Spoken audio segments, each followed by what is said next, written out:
요즘 유튜브에서 많이 보이는 구형버스를 구입해 복원하는 사업을 보면서 제가 그동안 느껴왔던 점을 말씀드리려 합니다. 예전에도 한번 말한 적이 있었지만 우리나라에서 승용차나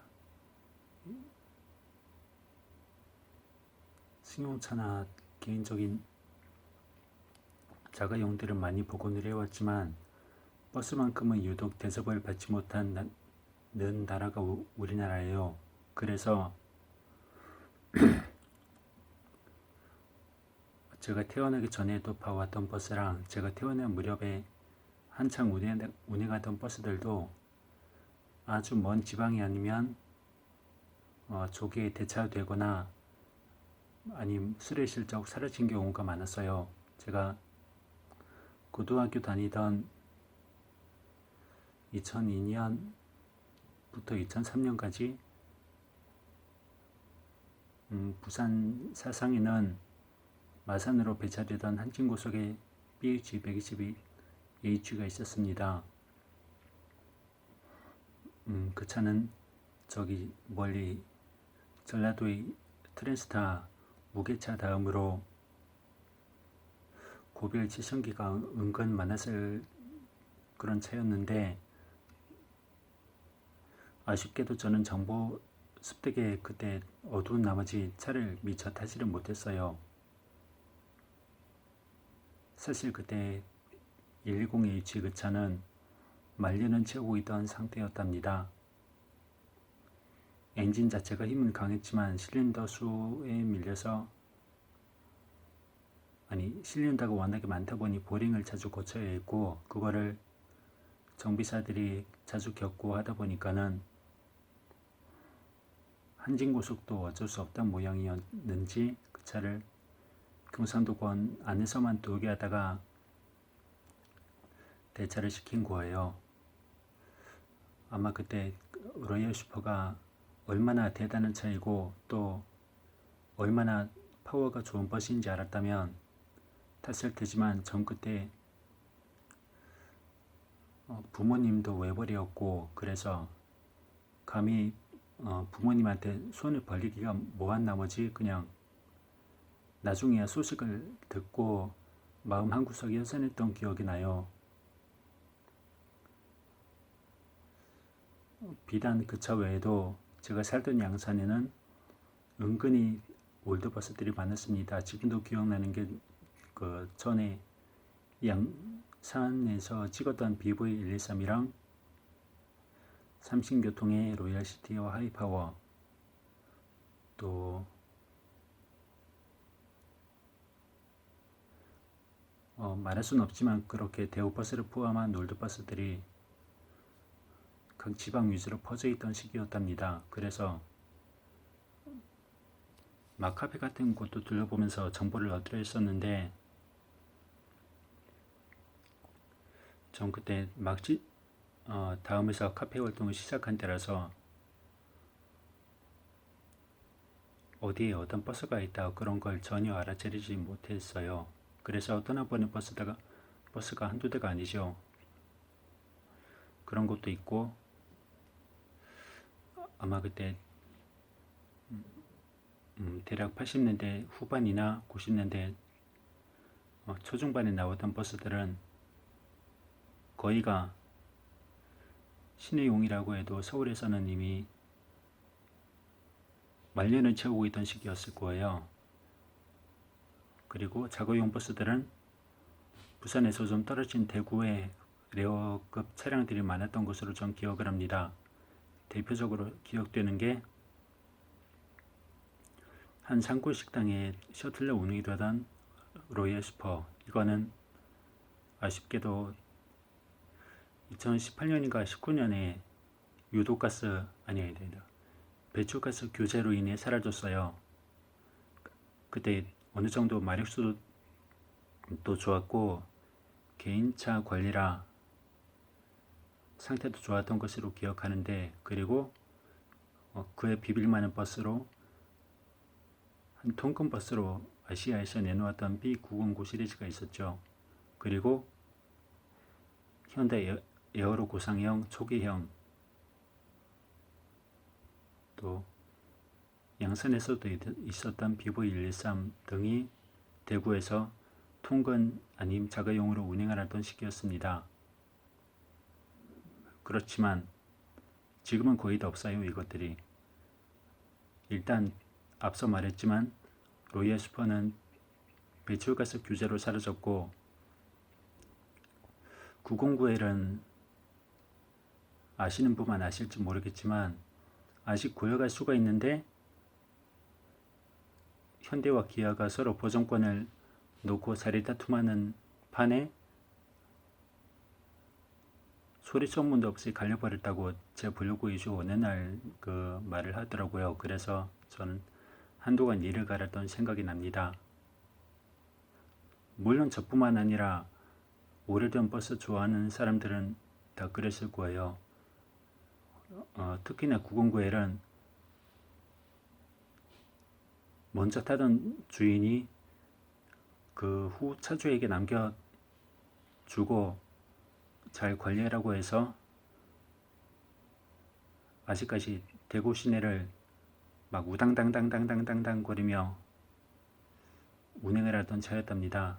그때 당시에 909L은 대구에 상태 좋은 차가 하나 있었고 저기 진해 조선소 통구대로 또 있었는데 진해에 있던 차가 먼저 사라졌어요. 둘 다 자가용이었긴 하지만 그런데 나중에 얘기를 들어보니까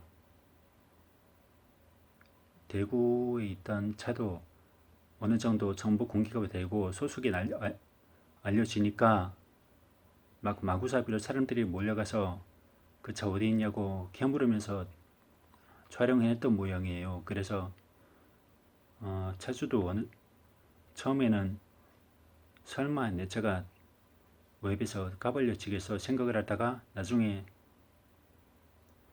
무제한적으로 거주지가 탄로가 나니까 많이 불쾌했던 모양입니다. 그래서 오죽하면 외부로 사진이 나가는 걸 막고 싶었다고 말하더라고요. 이런 말을 꺼내는 이유가 우리나라는 아무리 자동차라고 해도 승용차랑 요즘 흔한 SUV 이런 것만 유물로 취급하지 버스나 이런 거는 아예 적당히 굴리다가 마력수 다 되면 바꿔버리자 이런 주의가 강한 곳도 있고 일본이나 미국에 비해서 그런 거 보존하자는 운동 자체가 예전에는 그렇게 많이 정착이 되지 않았어요. 그런 때문에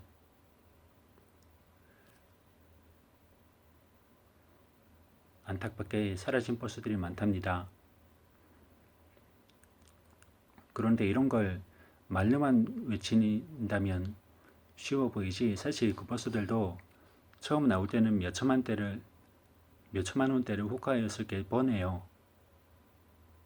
예로 대구에 있었던 909 시리즈만 해도 한 7천만 원대에 구입할 정도로 몸값이 비싼 버스였답니다. 그런 때문에 어느 한 개인이 아주 자산이 빵빵하지가 않다면 매입을 한다 해도 관리를 못해요. 그래서 전문적으로 엔진에 관한 지식이랑 아주 강한 자기 고집이 아니면 버스를 매입을 한다 해도 그게 안 돼요. 관리 자체가. 그렇지만 그때 909 시리즈는 원판을 일본의 미쓰비시 후소에서 현대가 그랬듯이 들어왔으니까 후소에서 부품을 구하면 어느 정도는 그게 가능했어요. 엔진을 관리하는 게. 그래서 아주 보존권에 치여서 갈리기 전까지는 운행이 가능했죠. 그런 만큼 대구의 일약 스타로 떠오르기도 했었고요. 먼저 그렇게 비운해간 버스들은 어쩔 수 없지만 최근에 그 원정 TV라는 분이 미얀마로 건너갔던 B911과 FB48로 또 국내에 있는 시내카를 연달아 매입하면서 뒤늦게나마 대중교통에 대한 줌을 높였기에 망정이지 이런 운동 자체가 없었다면 아마 매니아층에서만 회사가 되고 일반인들은 저런 걸 굳이 냅두고 쓸 필요가 있느냐 이런 빈잔이 많았을 거예요. 지금도 그렇지만. 그래서 저는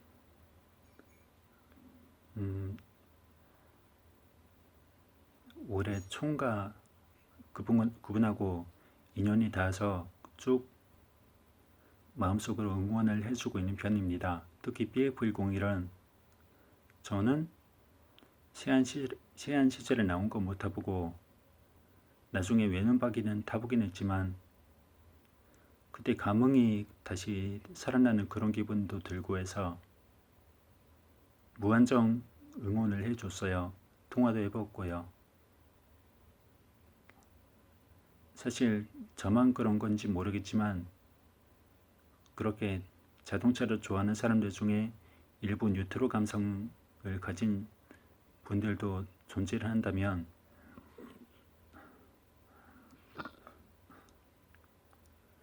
이런 맥락이 더 드러나지 않을까 생각을 해봅니다. 아직 미얀마에도 한국 버스들이 남아있긴 하지만 미얀마에도 처음에는 일본 버스를 사갔다고 해요. 우리나라랑 출입문이 다른 곳에 있는 일본 버스들. 그런데 일본 버스를 타려면 앞을 뺑 둘러서 가야 하니까 안전 문제도 있었고 한 만큼 나중에는 한국에 있던 증조 할아버지 그 버스들을 많이 사갔답니다.